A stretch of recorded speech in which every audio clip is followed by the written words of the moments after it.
Hi guys, Assalamualaikum. Welcome back to my channel. In this video, we're going to learn about biographical recount text and simple past tense. Video kali ini kita akan membahas tentang recount text berbentuk biografi dan simple past tense. But don't forget to click subscribe, like, share, and comment to this video. Okay guys, let's get started.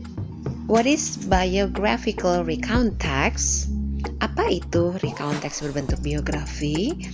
A biographical recount text is a text which retells about a person's struggle and success in life.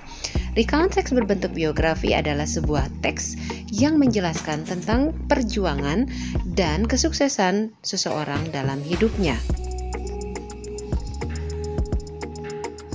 A biography is written by other individuals. Sebuah biografi ditulis oleh orang lain. The characters involved usually have a great impact on society.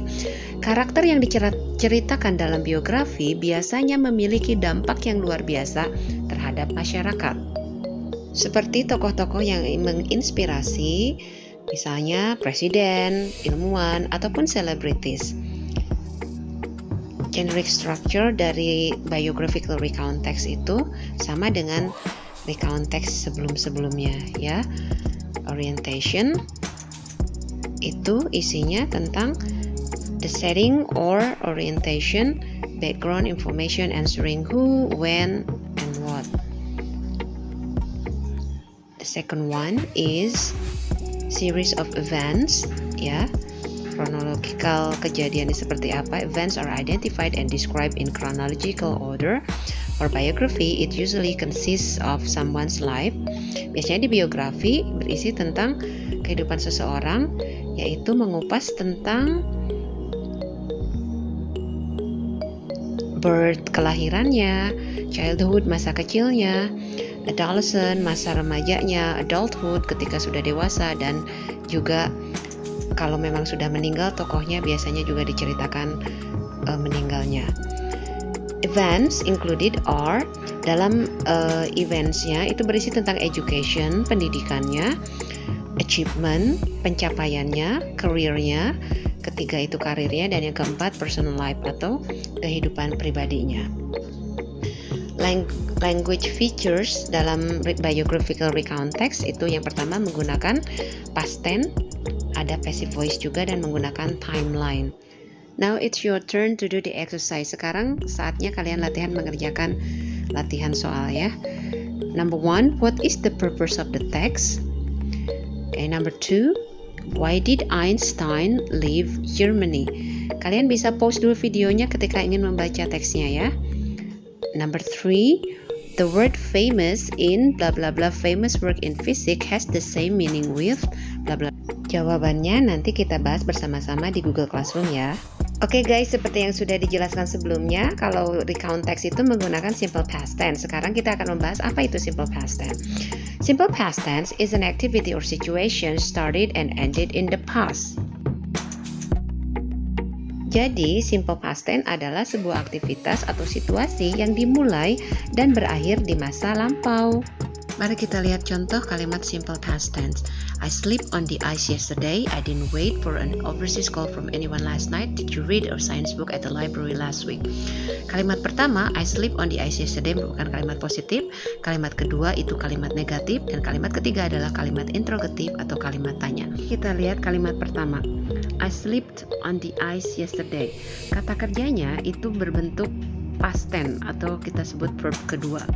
Kalimat kedua, I didn't wait for an overseas call from anyone last night.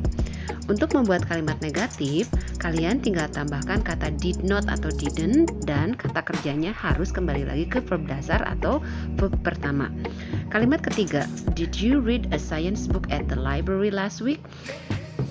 Ketika membuat kalimat tanya, simpanlah kata did sebelum subjeknya, lalu kata kerjanya rubah lagi ke dalam verb pertama atau verb dasar.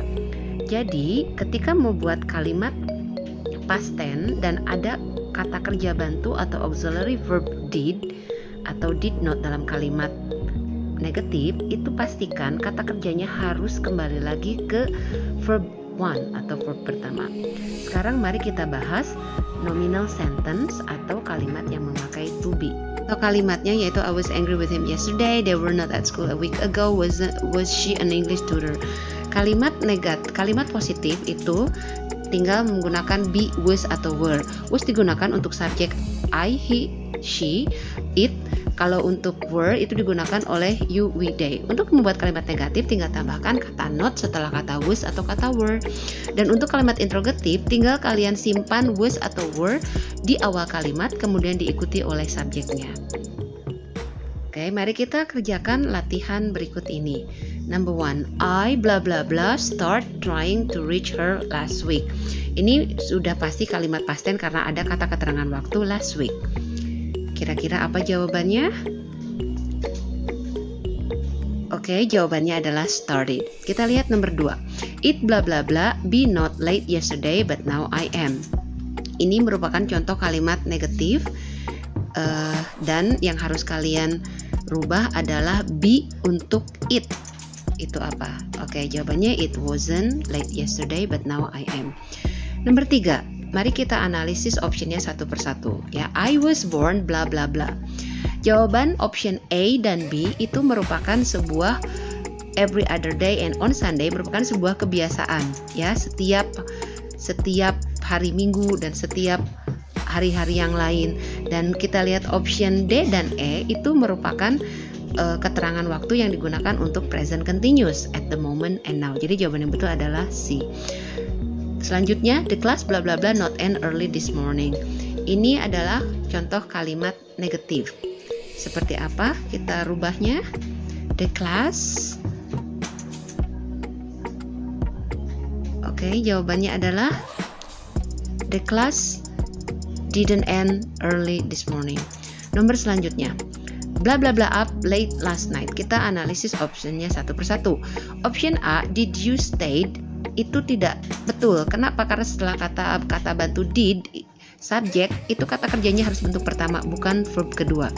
Yang B, kenapa jawaban B salah? Karena setelah kata did itu harus verb pertama, tidak boleh pakai S. Karena kalau pakai S berarti itu untuk present. Jawaban D dan E itu untuk present. Kata kerja bantu yang digunakan untuk kalimat present tense. Jadi jawaban yang betul adalah option.